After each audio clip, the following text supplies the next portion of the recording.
Welcome to KazuCast. This is your runaround for May 12th, 2020, and today we're going to be talking about some of the top news in visual culture. Today there's been a lot of announcements. We're talking about game announcements first. So we have seen a lot of big announcements rolling out over Twitter. Social media companies are resorting to getting these big game announcements out of the way and just kind of out there. Even some of them even semi-casually.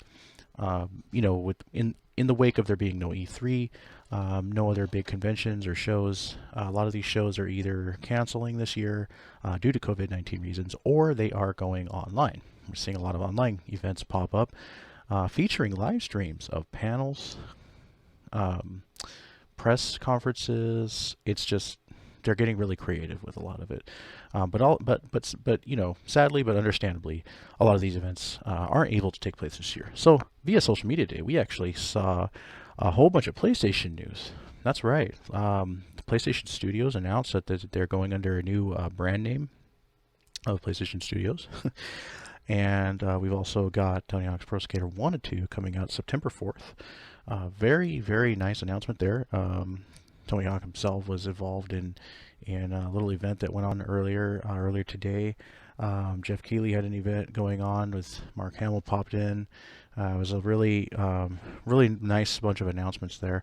We've also seen that Ghost of Tsushima is actually going to be a big feature for this big upcoming Sony live stream that they have for State of Play and everything.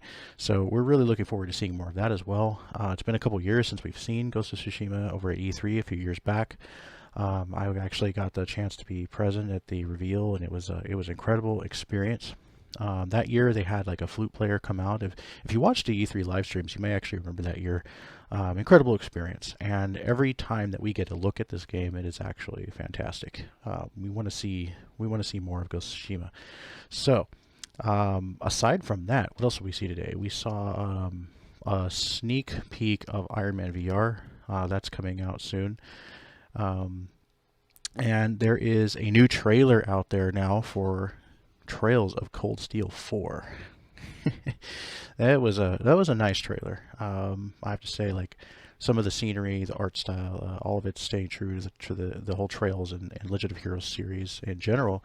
The other thing that is really awesome is the fact that this series has continued since the 80s. I mean, similar to Dragon Quest or Final Fantasy or even The Legend of Zelda. This is another series. It's a fantastic JRPG series. If you haven't got into Legend of Heroes, highly recommend checking out this franchise. Even if you're starting with some of the newer ones, they're worth it. They're long, pretty long games. I don't really know if I want to call them grindy or not, but they're excellent JRPG titles released by Nihon Falcom. Most of the series that's available here in the US, or the West, I should say, is on PSP. But as of 2015's release of Cold Steel 1, they moved to like Vita and PS4 following, and there was one PS3 release for, I think it was Cold Steel 1 and 2. So Cold Steel 4 is coming out, and we got a new trailer on that. You can check that out with a little article, a little bit of history lesson on that as well over at runneronnet.com. We're also talking about the news surrounding the anime Food Wars, or also known as Shokugeki no Soma. Recently it was announced that the show would return in May, but due to, and you guessed it, COVID-19 reasons, they actually announced over on Twitter on the official account earlier, I guess it would be Japan time, May 12th, so probably yesterday by the point of this recording, that it would actually be July. Now the tweet included English and Japanese in the tweet, but the Japanese actually went more in depth talking about how the show would not return exactly in July, maybe, or might be after, but that July was their target.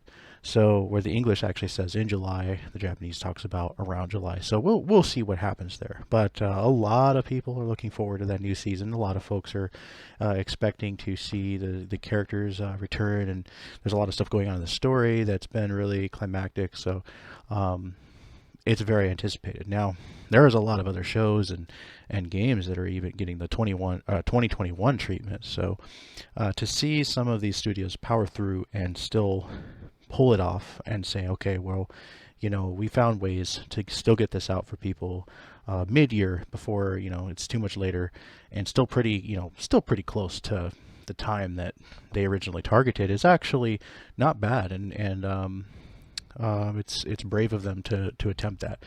Now I'm all for making sure that everybody's safe and staying home and distancing, but if they have a way to get this show out even closer, to the time that they are shooting for, then more power to them. So there's a lot of other stuff going on. We've got game announcements. We've got stuff going on in the industry. We've got anime news happening all over the place. There is almost too much to talk about on this quick KazuCast and this quick runaround. But if you are a Final Fantasy XIV player and you know about our network and our community called Azure Infinitum, we just actually released a brand new community site that actually includes our Final Fantasy XIV community as well as Runaround Network's own community site called Azure FM, the official portal community of Runaround Network, where you can go and register, post your content if you're a content creator. You can also post about anime, video games, manga, figurines, all kinds of stuff, because we want a place on the web where we can post more stuff like that. Who doesn't? And we're also trying to build a larger community.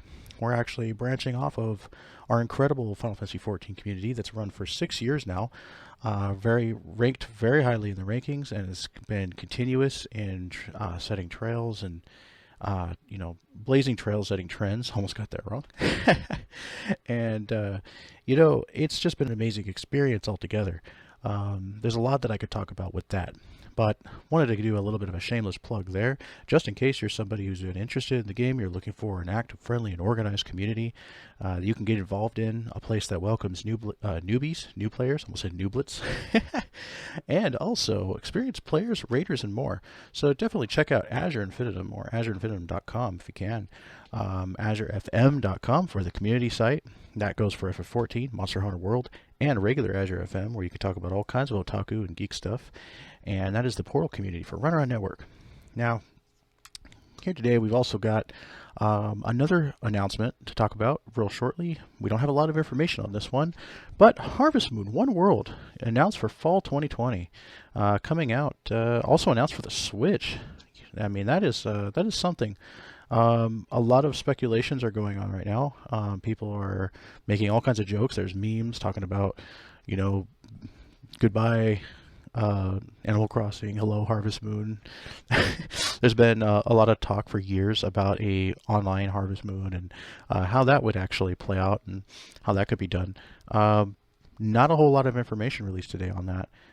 But the name and the fact that it's going to have a new engine, new graphics, and it may have some sturdy online features. We're really curious to see exactly what happens with that. Another piece of news today announced was Call of Duty Warzone on PC is now requiring two-factor wow, I messed that up. Two-factor authentication for new players. If you have an opinion on this, put it in the comments below. I'm actually really curious. I kind of think that two-factor authentication is important for a lot of things, for maintaining any sort of account or anything that's important to you. Just because there are so many dedicated hackers and craziness going on out there online, it is really smart. And the fact that PC was an arena recently for a lot of bad stuff going on with people, doing bad things in Call of Duty Warzone. Not sure if you've heard, those listening, but requiring the two-factor authentication is going to it's going to keep a lot of those they hope it's going to keep a lot of those exploits and cheating out. And the developer is even recommending shutting off crossplay for people that are running into issues with people on PC. Also going on in the industry and semi-related, Activision Blizzard is actually hiring 2,000 employees in the next year. They have a overall ambition to increase their developmental headcount. Some of this is kind of being seen as a way for them to pump out more games. Hopefully the quality remains. Modern Warfare, the most recent release, not counting the free-to-play Warzone, was a huge success. Sold a lot of copies and is has done, very well, very well. And also related news, there's a lot of talk about Battlefield 6, and if that's, you know, how exactly could the next Battlefield get even better, and how could it possibly beat Modern Warfare? And is Battlefield due for a comeback? Why do I say comeback when there is a current one going on now with Battlefield 5? Well, if you keep in, if you keep up with the games news and Battlefield news, Battlefield 5 had kind of a rocky launch. There was a lot of issues. Well, you have your technical issues that you normally have with these kind of launches, but you also had a lot of like, just sort of like social war going on over. I don't want to get too into it or take any sides, but there was a lot of like crap between social justice and people on both sides arguing about it, and the developers took kind of a different artistic take, I guess I could say, on World War II, and it upset a lot of people, and so we want to see this great FPS franchise kind of get over that and sort of like return to the one that we love and the one that Battlefield fans have enjoyed for so long without all that extra garbage. It just it doesn't need the whole um, I don't know how to say it. Like, it doesn't need that whole vibe that it's had recently. I'm a huge Battlefield player myself. I've actually spent about about 4 or 5 years of Battlefield 3. Had a really nice clan with active events. Started back in 2011 and ran up to about 2014, 2015 or so. Took on Battlefield 4. Did a lot in 4, not as much as I did in 3. But those were some good times. Those are some good times. And even back then, there were people that had issues with 3, but 3 today is regarded a lot more highly than 5. I can bet that for most players. So also going on right now, the Samurai Shodown Twitter account has apologized for some really inappropriate tweets recently. Now this is kind of a random story, but it's kind of gone viral. A lot of people have been talking about this. So developers behind the game, SNK, deleted a series of tweets recently talking about just some really inappropriate, topics that they ended up deeming inappropriate and that others deemed inappropriate, and irritated some people and humored others. But there was some random screenshots that were retweeted, and then basically what happened after that was the latest DLC character, Iroha, which is kind of a attractive character that's had a lot of merchandise and figurines made, was one subject. The other thing is the fact that they went into a route with their tweets that kind of just it was like not it honestly it's a not okay area. Like, there's things that are funny, and there's humorous like things that are like etchy, or I don't know how to put it, more, I guess, joking towards characters of any gender, but blatant sexism in the gaming industry is an issue, and that is not an okay topic. That is not something that should be taken lightly, and isn't really that okay to joke about to the point that they did. So it's kind of just not fun to watch the people that make games that you might enjoy act this way. And so it became a hot topic. If you want to know more about it, you can Google about the Samurai Shodown tweets that have happened recently and see exactly what happened. Something kind of similar, but not exactly related, happened recently with developers that worked on Escape from Tarkov. Definitely Google that. Just if you're interested in this sort of thing, and some controversies among people, rallying towards or against like a SJW ideology in gaming or in the industry, or issues that go on with developers being sexist or getting attacked by people who are trying to change their art I mean, it goes both ways. There's a lot of drama going on all the time in the industry, and it becomes apparent in situations like this. So that's another hot topic going on. All right, so over in conventions, I'm just going to talk about a few here, especially ones that are over here on the West Coast. SAC Anime has got a manga contest that was actually just announced. Despite all the other challenges that these cons all across the world are facing because of COVID-19, SAC Anime is innovating quite a bit, and they one new thing that they just recently talked about is the manga contest has a first prize of $1,000. Second prize is 500. Third prize is 250. That's SAC Anime. Entries are due by September 1st. Definitely check that out. Go find more info at sacanime.com. Anime Expo has announced their official return to Los Angeles in 2021. Recently being announced as canceled due to the reason why everything is getting canceled. The future was unsure. Some cons like FanimeCon tried to hold out a little while before officially announcing their cancellation as well, because this is unknown territory for us. This is a area that we normally have never been in. I don't think ever. With having to go through this much cancellations, this much issues in the event industry, having to face something like a pandemic, this has not happened. So, or at least been around at a time that it was this serious to the point of closing everything. So now we've got some announcements that are starting to come out. Like I said, Anime Expo returning to Los Angeles in 2021. And the official cancellation of Anime Expo 2020. So that news is not super new, but it's starting to take more effect as the rest of the cancellations and things that are related to Anime Expo has kind of come full circle now. So we're seeing a lot of things going on right now, and as much as we are facing differences in like convention changes, event changes in general. We just seen an announcement today for MomoCon Online, or MomoCon Line, was announced as well. Shared that over on my official Hikaru Kazushime Facebook page. I think that's another thing, like I mentioned earlier in KazuCast today, in the daily in the runaround for today, that these innovations are really nice for folks that love these events, for the events themselves to continue in some form.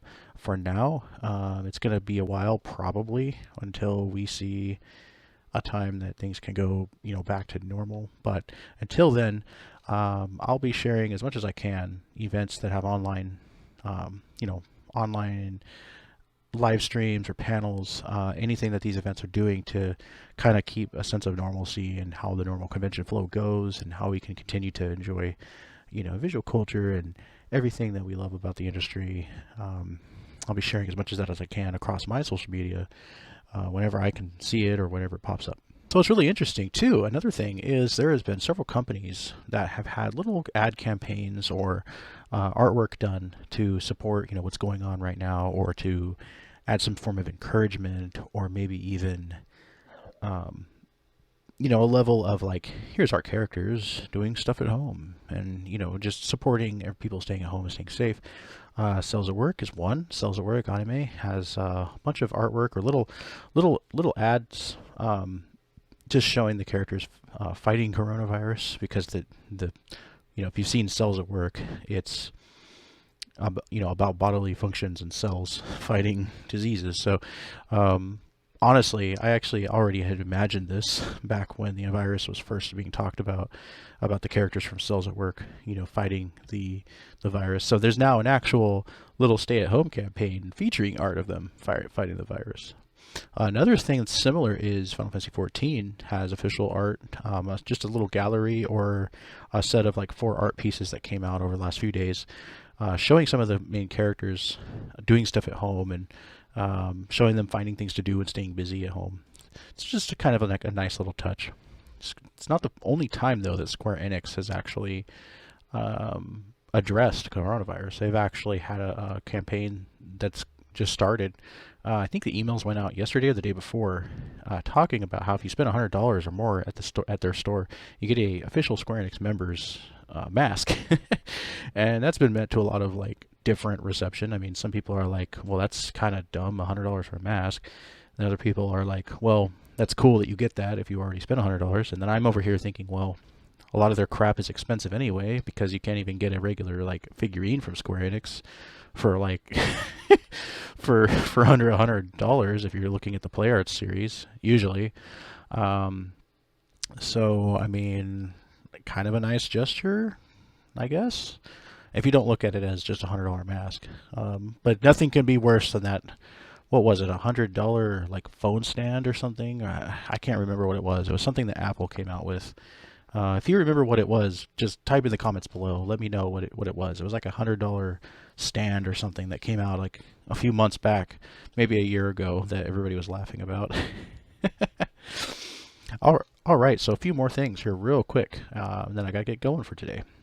Studio Trigger, same studio behind Kill la Kill, releases a new visual for the Gridman universe anime called SSS, or Quad S, or however we're going to say it, SSS Dynazenon. Dynazenon. SSS Dynazenon. Wow, that is going to get that's going to be fun to say. Let's just call it Quad SD or SSSD. SSS Dynazenon. Dynazenon. I nailed it. All right. Kimono Friends director Tatsuki also files a police report after threats surface. Not good. Other headlines include Hatsune Miku asking people to wash their hands in a new TV ad.